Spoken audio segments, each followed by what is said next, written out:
जय हिंद, नमस्कार। आप सभी का स्वागत है अपने YouTube चैनल तेजस सेंटर पर। आज की क्लास में हम लोग बात करने वाले हैं वह है वर्तमान काल। पिछले हमने लोग क्लास में जो बात की थी वो की थी कि पास्ट यानी कि भूतकाल क्या होता है, उसके भेद जाने थे। और आज हम लोग जानेंगे वो वर्तमान काल के बारे में जानेंगे। ठीक है, इसके मैंने 5 भेद बताए थे। ठीक है, लेकिन मूल रूप से जो इसके मान्य जो हैं वो 3 हैं। जो संभाव्य वर्तमान काल है वो एक दूसरे के रिलेटेड है, वो हम लोगों को चर्चा करने की ज़रूरत नहीं है, क्योंकि यूपी पुलिस में इतने गहराई से नहीं पूछता है। वो पीजीटी या फिर असिस्टेंट प्रोफेसर के लेवल के हो जाते हैं, इसलिए हम लोगों को उन पर चर्चा नहीं करेंगे। क्योंकि हम लोग हिंदी माध्यम के स्टूडेंट सबसे ज़्यादा यही दिक्कत होती है कि यही नहीं समझ में आता किस लेवल तक पढ़ा जाए, इसलिए ये यूपीएसआई तक काफ़ी हद तक है। और अब हम लोग चर्चा करेंगे इसको विस्तार से जानने, मतलब विस्तार से बाद में जानेंगे। इससे पहले हम लोग चर्चा करें कि वर्तमान काल होता क्या है। ठीक है, ठीक है, जैसे कि मैंने उसकी भी परिभाषा बताई थी, वैसे मैं इसकी परिभाषा भी बता देता हूँ। क्रिया के जिस रूप में कार्य का वर्तमान में होना पाया जाए वहाँ पर वर्तमान काल होता है। अर्थात जहाँ पर क्रिया मतलब क्रिया को देखते या वाक्य को पढ़ते ही हमें ये पता लगता है कि जहाँ पर वर्तमान का बोध हो वहाँ पर वर्तमान काल होता है। जैसे कि उदाहरण के देखते हैं कि क्या है, गायक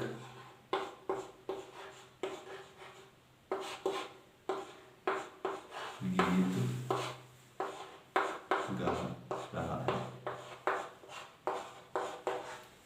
अब गायक गीत गा रहा है, गायक गीत क्या कर रहा है, गीत गा रहा है। अगर यहाँ पर गाएगा होता तो यहाँ पर फ्यूचर हो जाता, और यहाँ पर अगर गाया, जैसे गायक गीत, गायक ने गीत गाया। ठीक है, गायक ने अगर गीत गाया तो समझ लो कि वह हो जाता फिर भूतकाल का। ठीक है, ऐसे ही हम दूसरा एग्जाम्पल देखते हैं कि क्या हो सकता है। बच्चा रो रहा है, बच्चा रो रहा है। ठीक है, अब इसके हम भेद जान लेते हैं कि बच्चा रो रहा है, इसका मतलब हम वर्तमान, मतलब जैसे कि हम पढ़ा रहे हैं। ठीक है, तो आप देख के तुरंत अनुमान लगा सकते हैं कि बच्चा रो रहा है, मतलब जो अपनी आंखों के सामने होता है वह वर्तमान काल है। ठीक है, जो पहले हो चुका है आंखों के सामने वह भूतकाल है, जो आएगा आंखों के सामने या कभी होगा वह भविष्य काल है। जिसकी हम कल्पना करते हैं एक हिसाब से वह भविष्य काल है। उसके बाद में अब हम लोग पहले चर्चा कर लेते हैं कि वर्तमान काल क्या है, इसके भेद क्या है। वर्तमान काल के मुख्यतः 3 भाग होते हैं। एक है सामान्य वर्तमान, दूसरा है अपूर्ण वर्तमान, तीसरा है संदिग्ध वर्तमान। ठीक है, अब सामान्य वर्तमान में क्या होता है, जिसमें क्रिया बोध कराती है, सामान्य रूप से कार्य हो रहा है। ठीक है, उदाहरण के तौर पे अगर हम लोग देखें तो क्या हो सकता है, जैसे बच्चा रोता है, बच्चा रोता है, रोता है, राम पढ़ता है, राम पढ़ता है, बच्चा रोता है, वह लिखता है। ये सब वर्तमान के हैं, मतलब जो सामान्य रूप से हैं। ठीक है, अपूर्ण मतलब जो जिसका अभी जो है कार्य है पूरा नहीं हुआ है, इसीलिए उसे अपूर्ण कहते हैं। जैसे राम पत्र लिख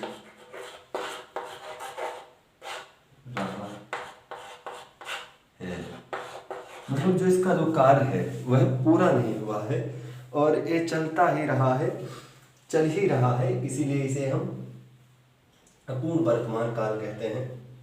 श्याम पत्र लिख रहा है, बच्चा रो रहा है, अध्यापक बच्चों को पढ़ा रहा है या विद्यार्थियों को पढ़ा रहा है।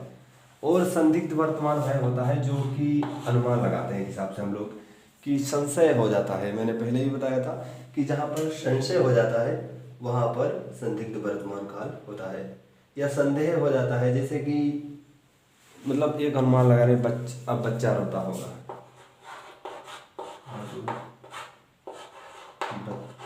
बच्चा रोता होगा।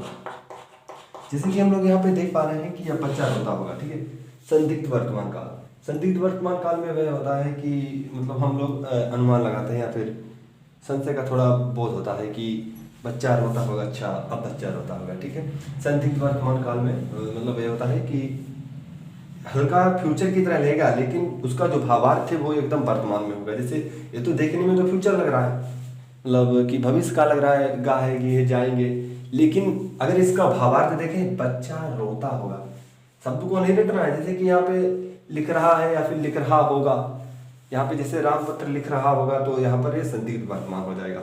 लेकिन ऐसे हम कह सकते हैं जहाँ पे गा गा गी है वो संदिग्ध अधिकतर होता है, लेकिन ये नहीं है कि इसका मतलब कि जहाँ पे गा गा गी आए कि उसमें इंग्लिश में पढ़ाया जाता है, बच्चों को रटाया जाता है, पढ़ाया जाता है कि जहाँ पर गा गी आए वहाँ पर समझ लीजिए कि फ्यूचर मतलब भविष्य आता है, भविष्य का। क्योंकि मुझे भी ऐसे पढ़ाया गया है, लेकिन ऐसा कुछ नहीं है। ये सिर्फ हम लोग अगर देखें गहरी नज़र से कि क्या मतलब होता है तो इसका भावार्थ समझते हैं।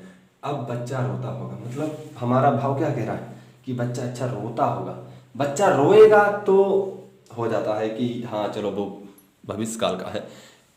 इसके बाद में वर्तमान काल की भी चर्चा कर ली, भूतकाल की भी चर्चा कर ली, अब हम लोग करेंगे भविष्य काल की, ठीक है।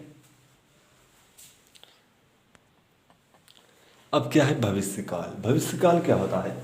भविष्य काल पर अगर हम लोग चर्चा करें तो भविष्य काल वही काल होता है जिसमें क्रिया भविष्य में होगी, जिसकी क्रिया भविष्य में होगी, मतलब जो कार्य है वह भविष्य में होगा, उसे हम भविष्य काल कहते हैं। अगर इसे पूर्ण रूप से परिभाषित करें कि जैसे किताबों में होता है तो इसे हम ऐसे कर सकते हैं, क्रिया के जिस रूप से कार्य के भविष्य में होने की संभावना का ज्ञान होता है वहाँ पर भविष्य काल होता है, ठीक है।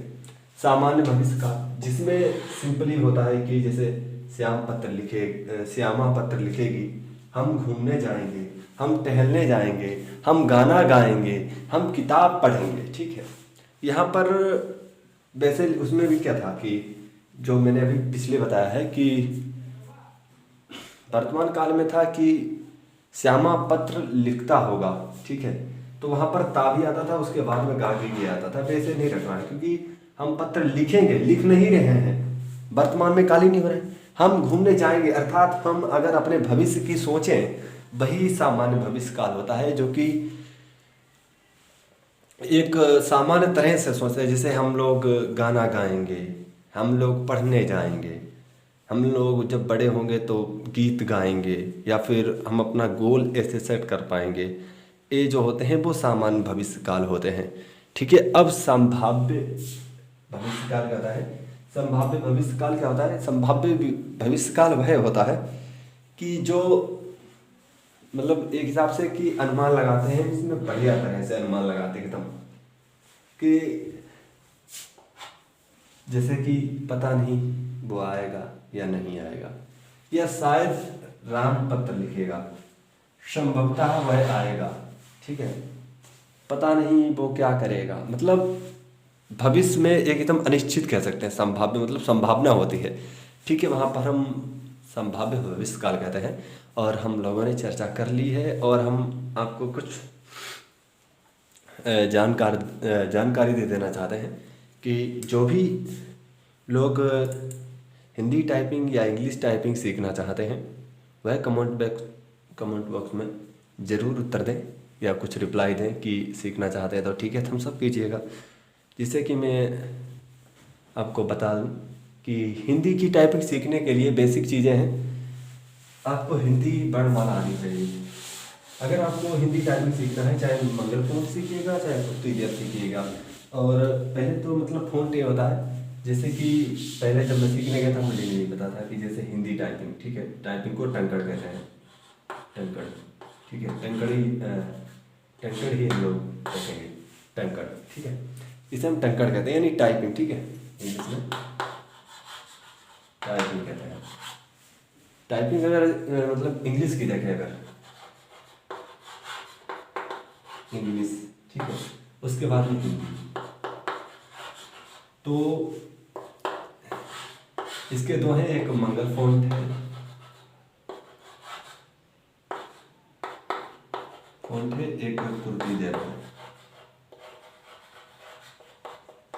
इसके भी कई वर्जन है, संस्करण है, जो कि एक 10 है, एक 9 है, ऐसे करके एक 11 जो आया है। ठीक है, मंगल फॉन्ट में क्या आता है कि ये सरल है, ये कठिन है, लेकिन हम कभी चर्चा करेंगे जब बताएंगे कि आप कैसे सीख सकते हैं और इसमें क्या डिफरेंट है, इसकी क्या विशेषताएं हैं, इसमें मतलब क्या विशेषताएं नहीं है। और हिंदी की अच्छी रहती है, इंग्लिश की आप आसानी से सीख सकते हैं।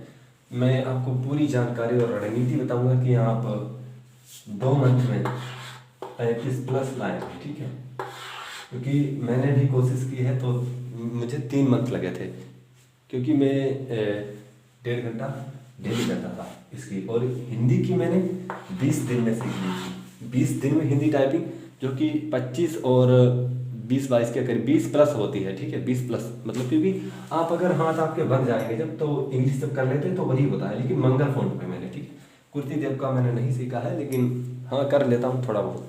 लेकिन जो मंगल फॉन्ट है उस पर मुझे अच्छा लगता है करते हुए। ठीक है, मिलते हैं नेक्स्ट वीडियो में। आज के लिए इतना ही काफ़ी। जय हिंद।